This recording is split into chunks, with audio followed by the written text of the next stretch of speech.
Alright, so today we're going to check out a bunch of different opinions on pornography.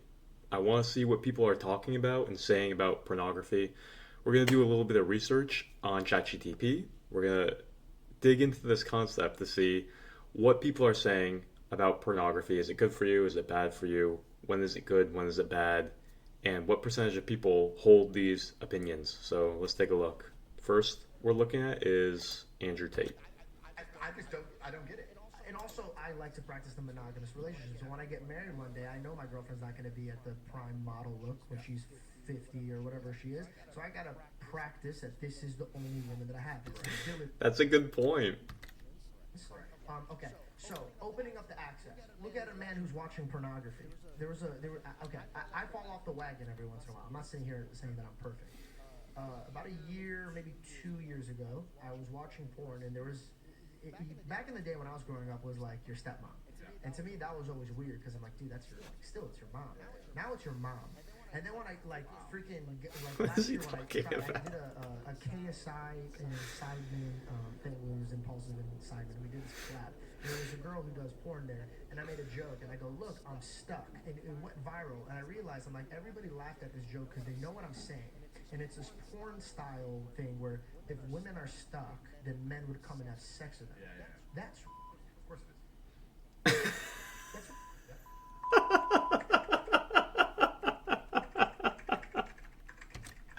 It took me so long to understand what they're talking about.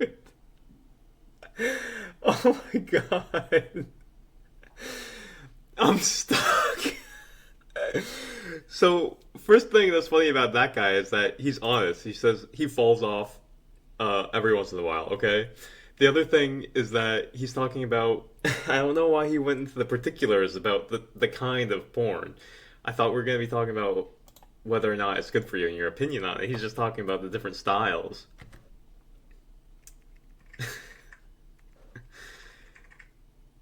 Okay, yeah.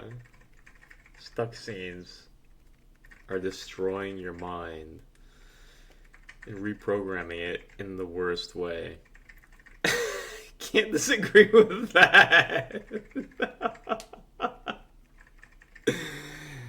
Porn's free because you pay with the two things in life that you can never get back: your time and your soul. These men are enjoying it.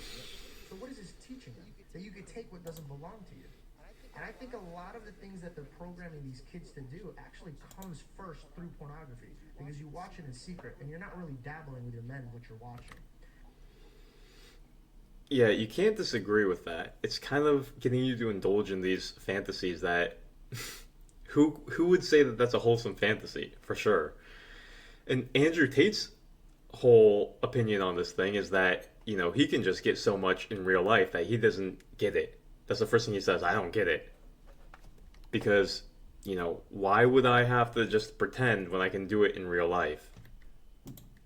So let's see. Let's jump over and see what Dave Ruben is saying about it. There's a lot of theories and studies saying porn is addictive, it causes men to sexualize women and be more aggressive, etc., etc. But now there's a couple studies coming out that's saying that's not quite the case.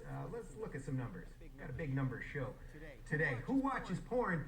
90% of 15 to 25-year-old boys That's have it? admitted to So 10% lie, which I thought was 9% lie. Using it, not watching it. That's something. 40% of 15 to 25-year-old girls have admitted it. And then there's a huge generational divide, which doesn't surprise anyone. 19% of people 55 and older said porn was morally acceptable. Seems pretty low. That's 40% of people because they're all old school conservatives. Was acceptable. So yeah, it's the new is this just a generation. computer thing? That's Is this just interesting. an online computer thing, because we all have laptops. You got a computer in your bedroom and a computer, and porn is just there all the time versus the 80s. Well, society is really telling so many guys, that it's totally good. But there's so many different things that you have to factor into it. See, there's so much bias that goes into it, the confirmation bias. If you're trying to prove that it's good, then you're not going to see the opinion on the other side. And this is one of those things where it's good to see the opinion on both sides, because it actually can take so much of your time. Like, everybody knows that you can just easily waste like an hour And it definitely changes how you feel in your brain. I think everybody can definitely admit that much, is that you feel this relaxation, this different energy that comes over you once you're finished. And it's harder to focus when you start using this stuff. Let's say where you had to buy a magazine. Well, yeah, because now then you realize how it's not a big deal.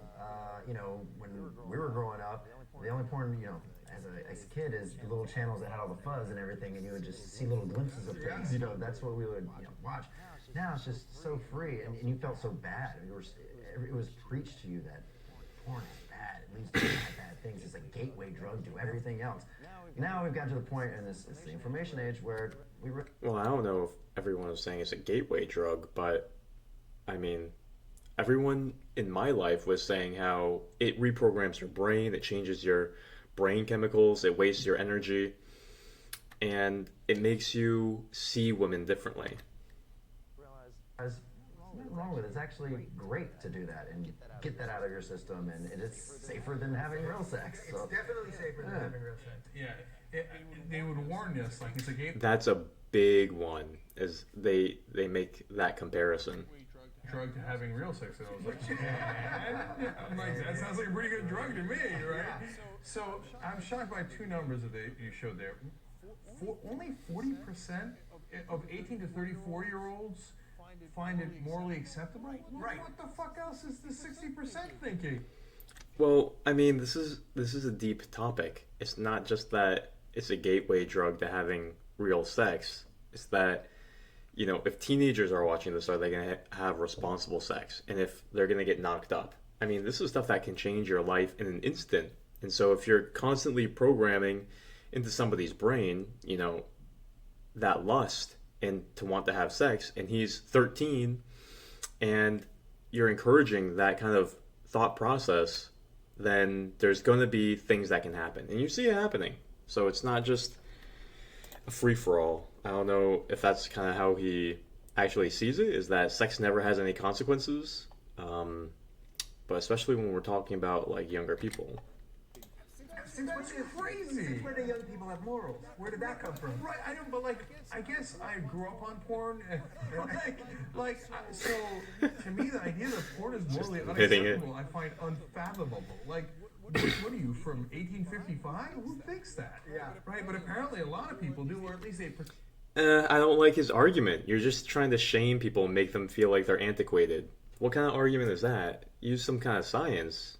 Just because it's a conventional opinion doesn't mean that it's untrue. Just because your grandfather believed it doesn't mean it's untrue. That's just I don't respect his argument. Because if you look at the other number, well, 90% are doing that morally unacceptable thing.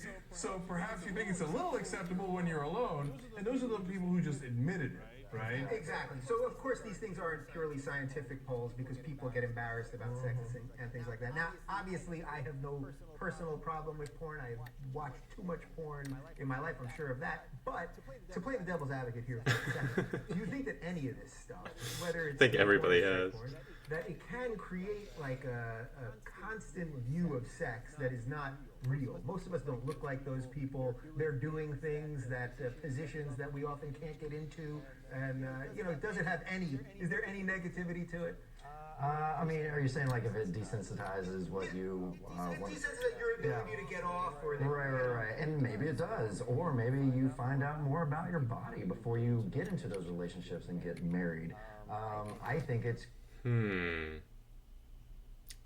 Find out more about your body. As if you're discovering more about your body. Like, you're just watching porn, you're like, I just realized that I have 50% more mitochondria than yesterday. Or, wow, when I stroke, it gets bigger. I'm finding out so much about my body. Like, what's his argument? You're finding out more about your body. I don't get it. Crazy that people wait for marriage to have sex for the first time. You could be miserable. Like, that's a huge part of a relationship. So I think giving it a test run is Also, technically, huge. you can't get married in this state, so... Oh, that's right. Well, sorry, I can't get married. So, but, I think you should know your body. You should test drive everything before you let someone else get at it. So that's what I've been doing this whole time. Test drive. Yes. It is a test drive, man. When you're watching porn and you're masturbating, you're not. What are you test driving? All you're doing is fantasizing about things that are probably going to be unrealistic, like a woman who's stuck. I don't understand his argument. Maybe if you're talking about like having sex, like this is a different argument though. He's talking about like, should you have sex in a relationship, in marriage, or should you experiment outside of marriage? It sounds like he's kind of confusing the two different arguments because he didn't really have like a leg to stand on. Maybe he didn't know what to say. So he says like you're discovering more about your body, because I think Ruben made some good points. And it's interesting that he starts off from the perspective of, okay, let's look at how porn is good for you. But then he kind of turns it and he's like, is there anything bad? So they're not defensive. But it seems like they're not really admitting the science. Like if we look at Huberman, who had a talk with Peterson, they talk about how it changes your brain. Okay, so everybody knows this. They talk about how the dopamine circuits get hyper activated, kind of like when you're doing drugs. And so everybody knows that this is science and that it changes your brain, but it sounds like they really don't want to like admit the other side. But playing the devil's advocate, it's like, well, what are the good things about porn? Because I personally don't believe that's always bad for everyone all the time in every situation, right? So you look at the person, how they're using it, and the state of their life, and then you can determine how they're using it, right? How often they're using it, what they're watching, how long they're watching. Is it distracting them from their work? And if so, how much? Is it in a relationship that that it's going to destroy that relationship? Is it going to make your wife or your girlfriend mad or feel hurt that you're doing it? Or are you going to use it and it's going to actually enhance the intimacy that you can have with them? You know, is it an addiction, or is it just kind of like something that you do when you're with your girlfriend? And also, based on your own constitution, if you're actually ejaculating, how much energy is that draining for you? Because it's different for every single different person. So there's pros, there's cons, but it's so nuanced, and so many people, they don't get into these nuances for whatever reason. So look, I think that there is some truth to that. I remember when I was younger, and I'd watch porn, and then I'd step out into the real world, and there would be like a buffering time of like 3 minutes, 5 minutes, where I'd look at girls and be like, are they are they into it? Is this going to happen? And they're like, no, wait, what am I thinking? This is the real world. Of course that's not going to happen. Yeah. So I get that, but on the other hand, we buffer, okay? And then we readjust. Unless you're mental, you know that people don't just come up to each other and go, hey, oh, thank you for fixing my TV.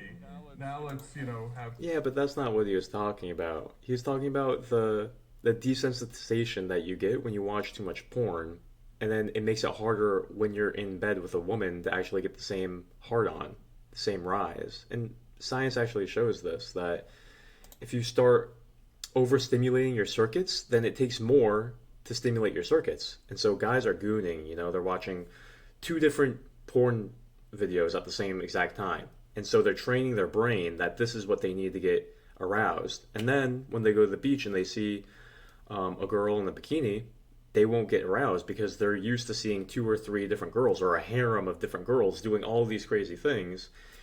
And so it changes your circuitry, and it changes your arousal states and the threshold of how to actually get that.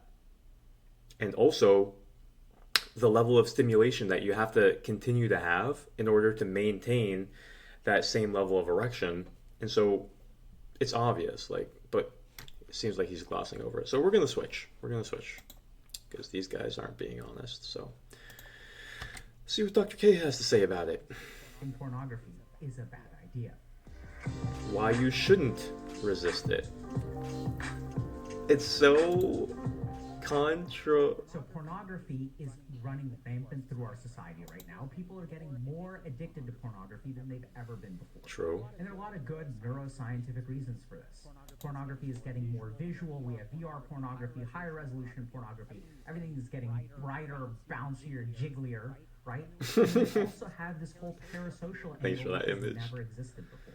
In the past, when you were looking at pornography, like when I was growing up, there were things like magazines. And they don't even move, which is one thing, but they certainly don't interact with you, right? And now Dude, you're not we have that old. things like OnlyFans or other platforms. What are you, where you can 35? interact with a pornographic content creator, and you can form a relationship with them. And this can all become very addictive. But there's one thing that we're actually screwing up, which is quite paradoxical. So as people try to conquer pornography, improve their relationship with it, maybe get rid of the addiction, one of the biggest mistakes that they make is trying to resist it. Now, I know that sounds absolutely insane, but in order to understand this, we have to understand sort of the neuroscience and clinical perspective on cravings, resistance, and also how we ultimately, in addiction psychiatry, overcome something like an addiction. Hey y'all, if you're interested in applying some of the principles that we share to actually create change. Okay, so he's got your attention. He's saying you shouldn't resist So it. anytime your brain wants something, right, it starts by trying to entice you. So it says like, hey man, like let's get high, like let's have a good time. It's fun, it's the weekend, maybe it's not quite the weekend, it's a Monday, and it's been a hard day, and oh, the weekend wasn't quite as fun as you thought, come with whatever I can to try to get you to use. And then if you say no, the addiction is like, now I'm feeling jittery, come on bro, like let's take the edge off, just take the edge off a little bit, right? Like we don't have to party the whole way, let's just take the edge off, let's just try to do this, it'll help us work, it'll help us go meet our friends, like the rest of the day will be good, like come on man, like let's take away a little bit of this negativity, let's move towards positivity. And then if you say no, Why can't you stay organized? Okay, so based on what he's saying so far, he's saying like the addiction will start tempting you. Okay. and the brain starts getting pissed. Like now I'm gonna give you withdrawal, right? You feel this withdrawal, we've got headaches, we've got stomach aches, we've got Okay, I don't get stomach aches when I'm horny. I'm sorry. cravings, being sober for a while, relapsing, and then you're kind of back on this treadmill over and over again. Despite the fact that people who struggle with addictions have a ton of experience, their life seems to be moving in the wrong direction. And why is that?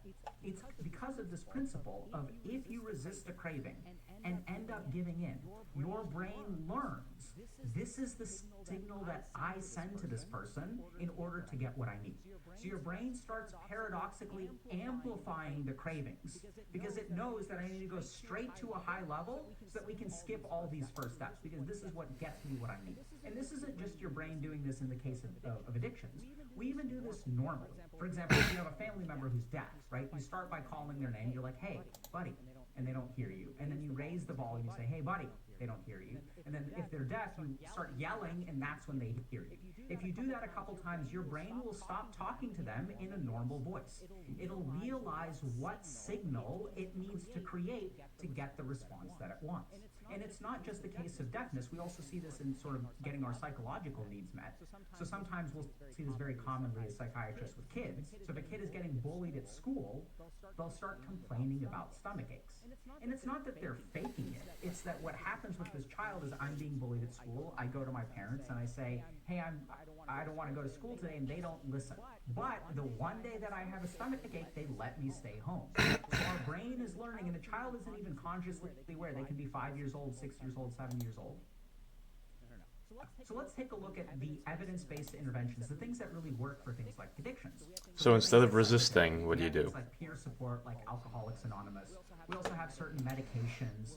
We'll even have things like Medications. environmental changes. And let's go through these, right? So let's say Environmental I go through changes, that. yeah, When okay. I go to psychotherapy, let's say I'm seeing my therapist. Am I resisting cravings? No, not when I'm actually seeing my therapist. Let's say I go to a Narcotics Anonymous meeting.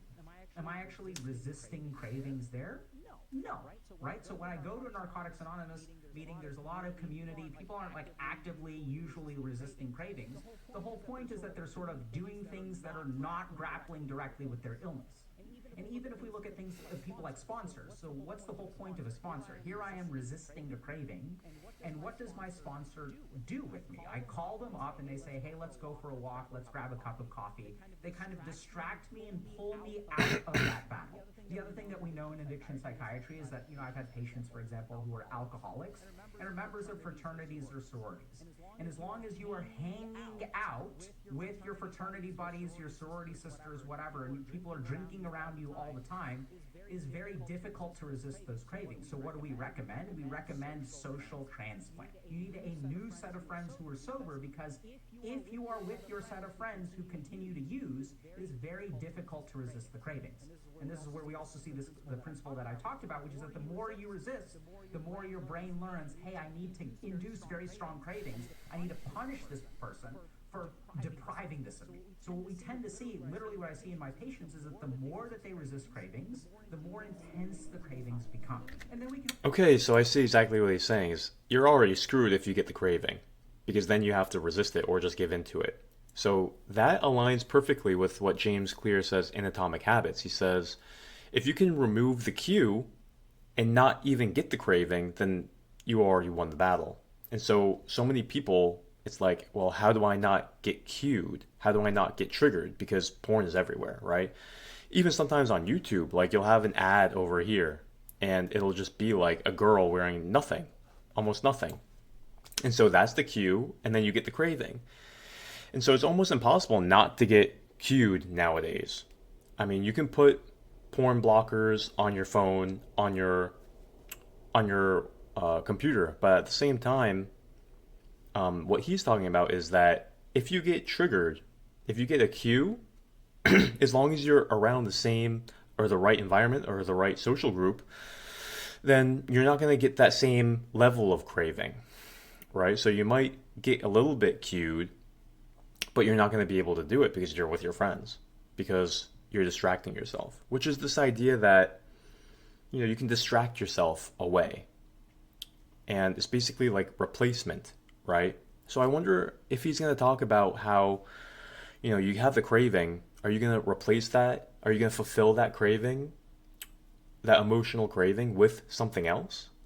Because if you're not going to resist it, if you're going to replace it, it's kind of like you're feeling hungry for some junk food. Well, instead of resisting the hunger, you just eat something healthy, right? So I find that that's a really healthy way to go about it, right? Apart from even just reprogramming your brain, right? So a lot of people, they don't think about it this way. They don't think about it how your interpretation of the activity of watching porn actually influences whether or not you watch it. Okay, so you can reprogram pain or pleasure associated with it, right? So that's a beginning stage. But let's say you already understand that there's going to be pain associated with it. You already know that you're going to be less energized. You already know that you're going to get a little bit more tired. Your brain, the confirmation bias, overrides you, and you say, oh, it's no big deal, it's not wrong, it's just a little bit, I'm not going to actually ejaculate. You start hearing all these lies in your head and says, I'm just going to take a peek, just a minute, and it's basically tricking you.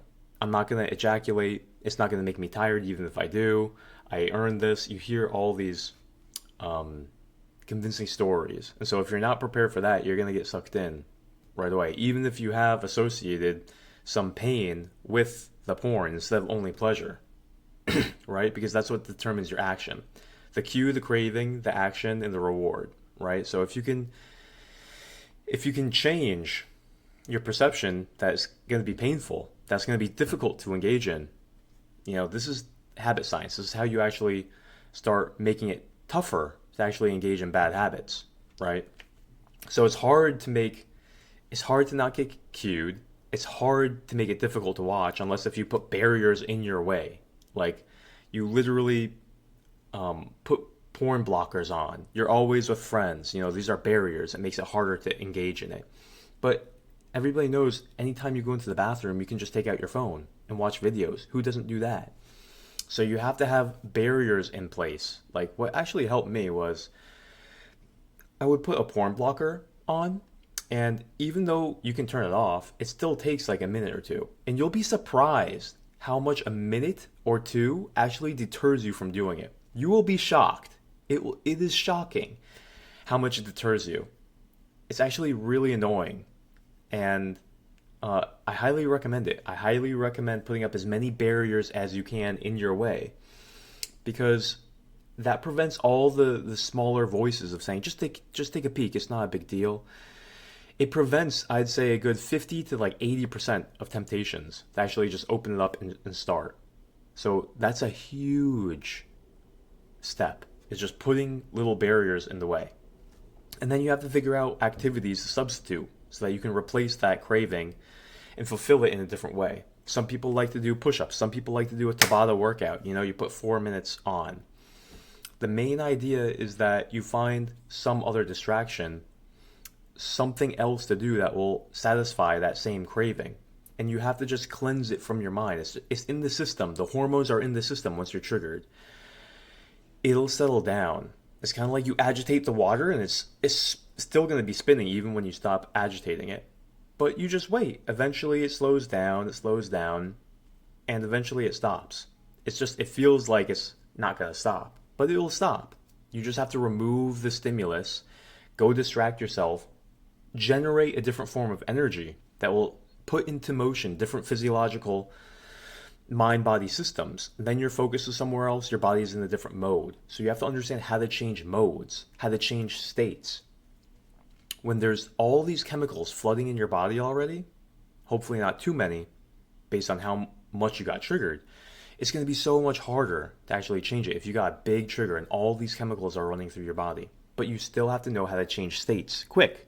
And you have to be weary, because if you get sucked in too much by the trigger, then there's no return. There is a point of no return. If you let yourself even watch just a little bit, you'll reach that point of no return. Everybody knows that this concept of point of no return. You have to stay 10 steps away from the line. If you know where the line is, your point of no return, don't ever let yourself go even 10 steps towards it. Once you get that close to it, you're done. So there's actually 2 points of no return. They say you shouldn't even pitch your tent near Sodom and Gomorrah. It's just a archetypal way of saying, not only are you not supposed to go into the evil city, you're not even supposed to pitch your tent in sight of it. Because why? Because you're going to see the people walking to the city, you're going to see things happening going towards the city, and it's almost the same thing as the city, and you're going to get tempted. You still get minor stimulus when you're even outside the city. So you have to pitch your tent miles away. The second I see ads like that, I put my hand over it and I cancel it. I don't even let my mind wander there, because I know where it will lead, and I know where that road leads. And if you really play it out in your mind, you know where it leads. And you know every single step. It's like it deceived you so many times that if you even listen to one of its lies, like, I'm just going to look for a little bit, I'm just going to scroll Instagram, or I'm just going to let myself look at a little bit of TikTok videos, like sexy dancing. It's not porn, but you let yourself look, you let yourself think, you let yourself indulge a little bit, all of a sudden, you're already in Sodom and Gomorrah. You're already there. So resisting isn't really that effective. You have to know how to change states. You have to know what your limitation is. You have to stay far away from that hormonal sweep that'll come into you and take control over you. So it's not literally resisting. You're literally just doing something else to change your state. You have to know how to change your state. And it has to be powerful, because the sexual impulse is powerful. So examples of how to change your state. Like I said, getting out in nature, getting socially involved, that changes your brain so fast. Changing what your body and mind is doing. You can switch instantly into something that engages your focus very strongly. Learning a language, you have to focus. Solving something with your mind. Reading a book. Change your environment. Go out and start doing something intense with your body. Taking a cold shower. Getting down and doing 30 burpees until your arms feel like they're going to fall off. Or doing 100 squats until it burns in your legs. That changes your physiology. All these things are literally changing your chemicals. And so you can't stay in the same state. because when you're in that horny state, it's rest and digest. So if you instantly stimulate yourself into fight or flight, you will get out of that. It will pop you out of it. So if you start doing some sprints, if you go and work out right then and there, you'll probably have a good workout. Okay? So you have to change your brain state, change your body state. It's pretty advanced to be able to just sit there and feel it and let it pass. That's such a strong emotion. Most people won't be able to do that. I've tried that. You know, some people say you just sit there with it, you feel it, you don't resist it, and eventually you just watch it and it'll go. Well, that's really hard because a lot of the time you'll just stand back up and go back to it. It won't work. So I highly recommend that you have a list of different things that you can do in different situations so that when you get triggered, you can change states. I also recommend that you get an accountability partner that you will tell, and you make an agreement that you will tell whenever you take a look at it. That's another deterrent. That's another boundary. That's another step of integrity that will help you. And it adds a little bit more pain to the other side. So you associate even more pain with the behavior. It's all about associations of pain and pleasure, right? And then once you start resisting little by little, you'll associate that with pleasure. Why? Because you use that hour to read a book, and you associate that with money, success, promotion, success with women, success in your career, more happiness, just the love of knowledge itself, a sharper brain, right? So you start associating overcoming these little temptations and these little triggers with pleasure. So it's not so much that you have to resist, because it's not about resisting, it's about changing your states. Let's see what else he has to say. To look at the medications for addictions, things like naltrexone or buprenorphine in the case of opioid addiction, and literally what is the result of these medications. Let's skip to pick your battles. Better not be another ad. So instead of just randomly resisting the craving and then ultimately giving into it, which will intensify the craving the next time you step into the ring, what we really want to do is almost schedule our pornography use. So one of the things that I'll do with my patients is sort of pick 2 times throughout the day where they are allowed to watch pornography. This has a very interesting effect. The first is that outside of those windows, this is different. It's easier to resist. But even then, they're resisting a little bit. It becomes easier to win the battle of pushing the pornography until 11 a.m. and 6 p.m., let's say. At 8 or 9 in the morning, you get this little impulse and you kind of push it till 11 a.m. So you're actually strengthening and training your frontal lobe. And then when 11 a.m. rolls around, you can sort of engage in it. So this is really interesting because we can't do this with a substance use disorder. So it's interesting what he's saying, because the way that I would say and the way that I approached it to have success in this area is that I would let myself do it, but I do less of it, right? So it's like cutting your dose. It's kind of like if you drink 2 liters of Pepsi a day, you cut it down to 1. You're making progress, right? So people think they fell off the bandwagon or they have like this guilt or shame. Well, the way that I saw it was, well, I'm doing it less often with less volume, and so I'm making progress, and you can feel good. So it's not like you're just going cold turkey. It's not like you lost if you watch a little bit of it. And especially if you can watch and not ejaculate, because then you're preserving a lot of physical energy.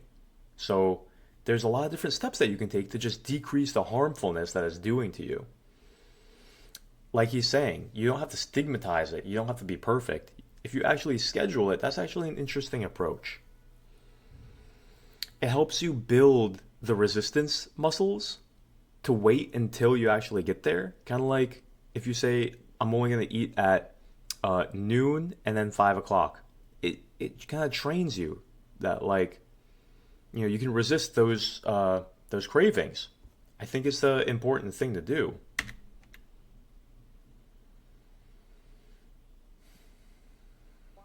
Is that because in a substance use disorder, we have certain genetic modifications usually to things like our GABA receptors, our mu receptors, which mean that if I have a little bit of alcohol at 11 a.m., the rest of my day is shot. Thankfully, the pattern that I tend to see in behavioral addictions is that moderation is more... Your workflow is important to us. Moderation is more lenient. You have... Man. accessible. it's more doable. Like, so with someone like an alcohol addict, you can't really do that. If they have one drink, they can't stop. With pornography addicts, I'm able to see more success in this way. So I know it sounds really bizarre, but just setting aside a particular time where you're allowed to watch pornography. The second thing is to generally remember that we don't want to fight battles that we can't win. So we're going to draw a little bit on Sun Tzu. And if you look at sort of the goal of addiction psychiatry, it is about setting up the field of battle to beat the addiction. So it is about reducing our cravings, shaping our environment, because the last thing that we want to do is fight a battle and lose, because then our brain will sort of bludgeon us with stronger cravings. So what we really want to do is try to pick battles that we are going to win and really build up those successes and confidence. Because there's one other really insidious thing that happens when we fight a craving and we fail. Over time, what do we learn from doing this? Not only does our brain learn to intensify the cravings, but we learn that we are powerless. Yeah, so it's kind of like you just want to prevent the craving to get strong enough, because then you're at the point of no return. If you let the craving or the temptation get enough, you lose. So it's not that you can't resist, because if you just get triggered a little bit, of course you can resist. You prevent it from getting to the point of no return. So that's what he's saying.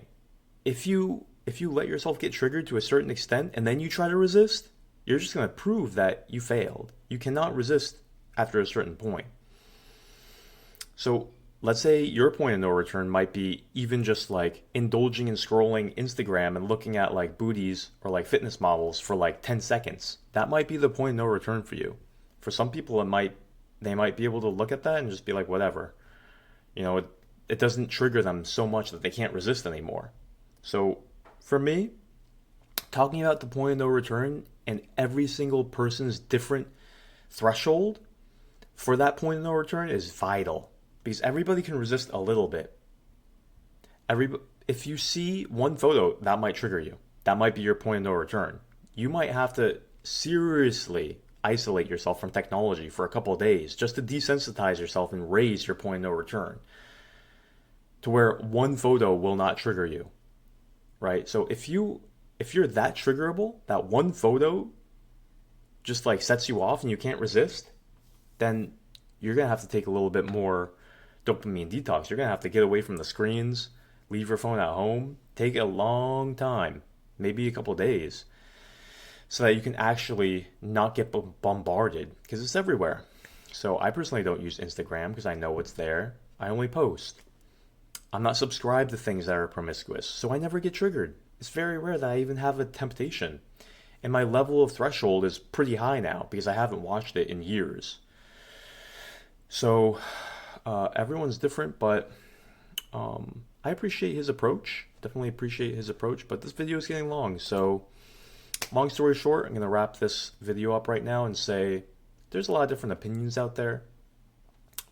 But if you really look at the neuroscience, like I think I had a Huberman up here. Let's just listen to this for a second. Pornography, what ends up happening is the amount of dopamine that's released over time goes down and down and down and down, and pretty much is traversing into the territory of pain. And then people, again, are back to this thing where, they're scrolling internet porn 8, 9, 10 times or hours a day, and then they're wondering like why this isn't effective for them anymore, whereas it was before.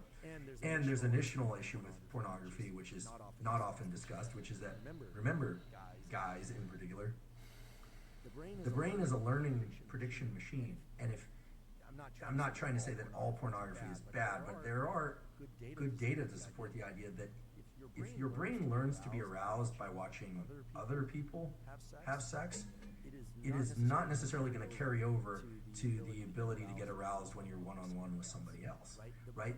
Especially young kids who are consuming a lot of pornography, the brain is learning sexual arousal to other people having sex. So you're going to program yourself into being a voyeur. Or just create challenges in sexual interactions with a real partner. Mary Harrington has the 3 laws of pornodynamics, and the second law of pornodynamics is the law of fat entropy. It says that whatever you start out wanking to will get progressively more intense over time, and I think that this is sort of speaking to that ever sort of escalating amount of the wildness that you need to watch in order to get an ever decreasing stimulus that comes back. Yeah, and here I'm approaching this only through the lens of biology, right? I'm not a psychologist, and I'm certainly not political in any way. At least I have ideas about politics, but I just don't discuss them publicly.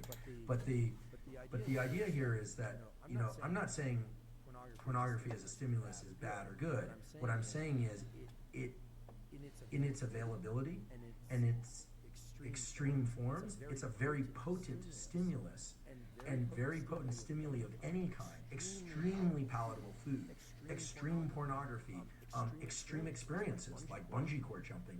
Those set a threshold for dopamine release. And Anna will tell you that, and I'm sure she did, that the higher the dopamine peak, the bigger the drop afterwards. And it's not that you drop to baseline, you drop below baseline.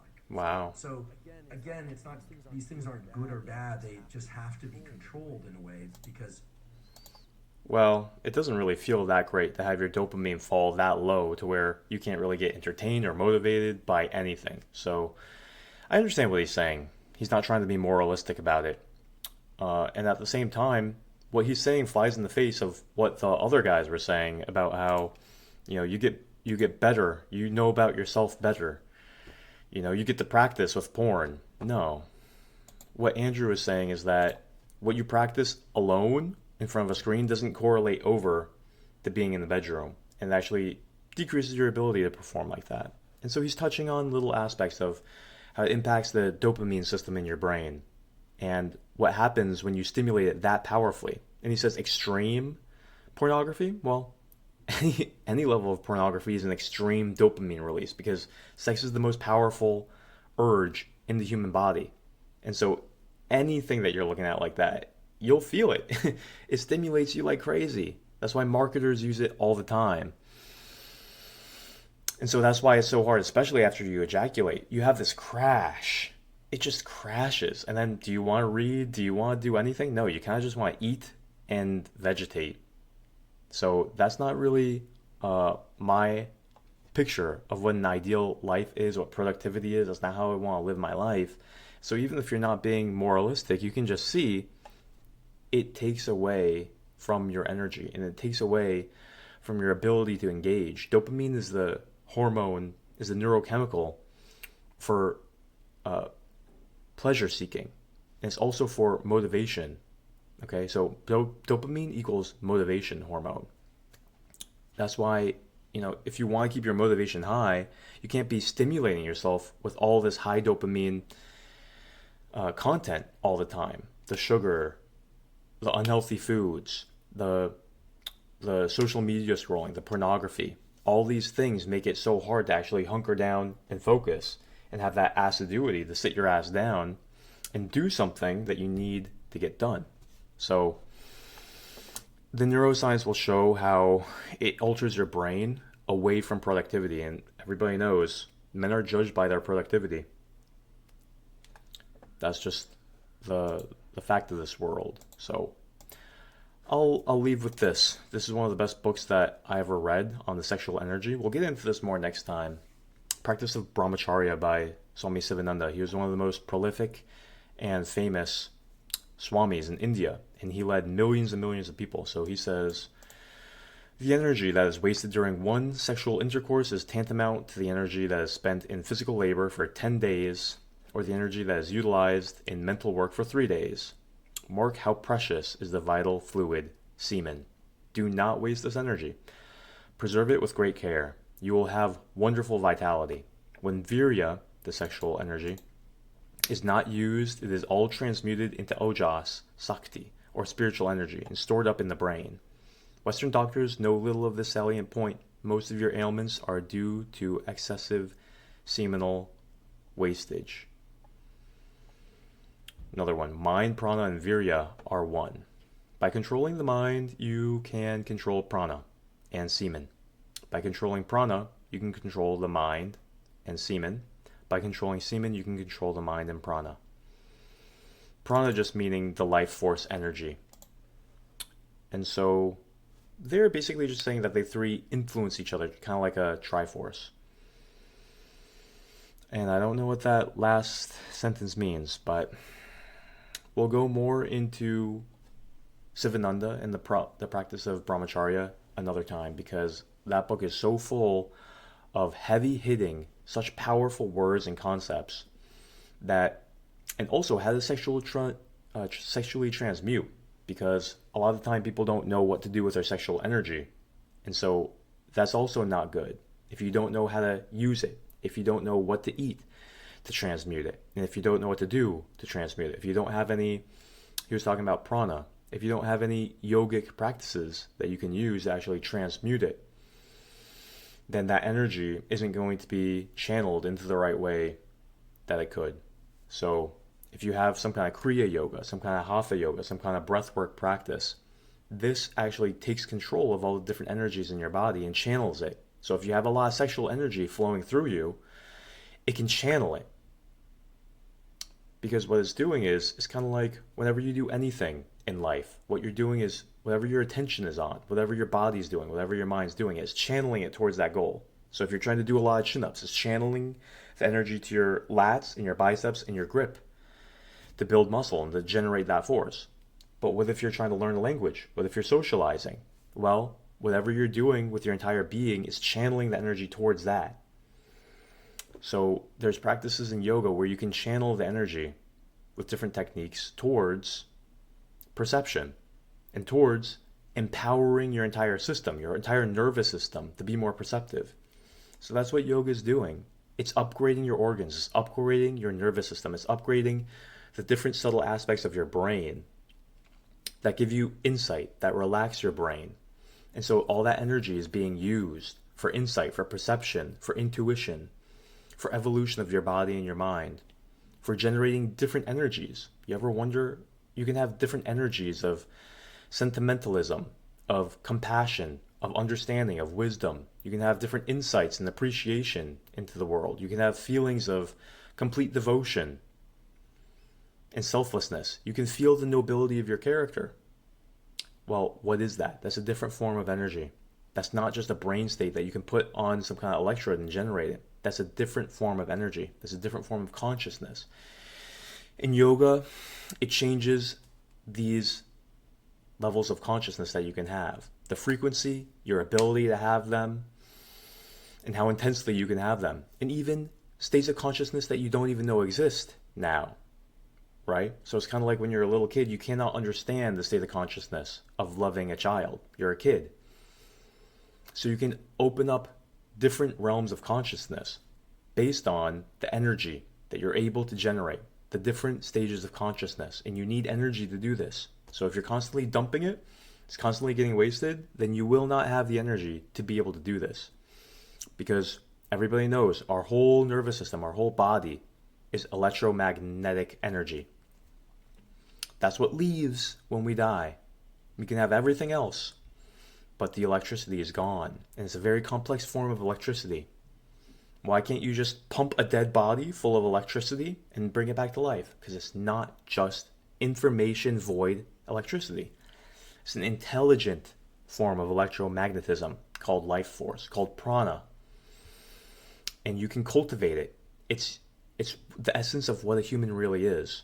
And it's very complicated, but you can change it and you're malleable. So this is the science of yoga, and this is an important aspect of how to cultivate energy so you can develop yourself, so you can develop your character, so you can have different realizations, different perceptions, different insights, developing your form of consciousness, developing your ability to use your body for strength, for articulation, for understanding, and for doing whatever you want in life. So it's vitally important, and that's why we talk about all of this esoteric, ancient knowledge, the Eastern knowledge that completely eludes so many people in society. But we need this knowledge. We need these practices if we want to be vital, productive, prolific, if we want to live happy, simple lives, if we want to have peace and stoicism and a kind of realization, a kind of relaxation where our intuition leads us and we get more done with less work,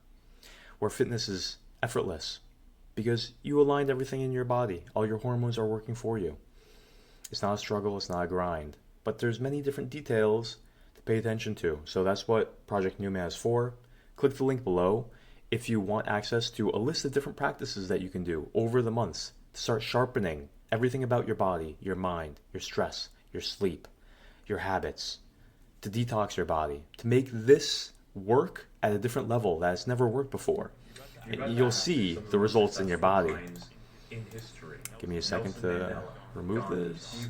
My video just finished editing. Minus. What was the secret? Minus. This video is about to go up. I What do you gotta think do they it would this say? way. Okay. Have you Here we ever go. So, all of this information is meant so that you can enhance yourself to go to the next level. It enhances every part of your life, right? So your physical health gets impacted, your energy gets impacted. That's the #1 predictor of success. Okay? So click below, get your PDF, sign up if you want. Free coaching. I have a few free coaching seats. Only a limited amount of seats because I can't coach everyone for free. I'm testing different principles, different biohacking, health hacking, yogi secrets, meditation, stress reducing secrets. So click below, get that PDF of the 6 pillars, and on the landing page you'll see you can apply to see if there's seats left. So get in there, and if there's no seats left, then just click the link below and you'll see my 6-week masterclass. It's a playlist. You can learn all of this for free. Go through it. If you need coaching, get the coaching, because not everybody can go through this and wants to take the time to go through this and gather all the information themselves. Some people know that the ROI that they're going to get on this, if you can turn into a titan in 6 months versus 6 years, you're going to be so much more effective as a titan. So I encourage you, start practicing now. Get the PDF. If you need help, get help. Implement it now and we'll change the course of your life. We'll change the course of society. We're going to stop society from poisoning us and wasting our potential. And we're going to make a great society together. All right, so thanks for being with me, and I'll see you in the next video.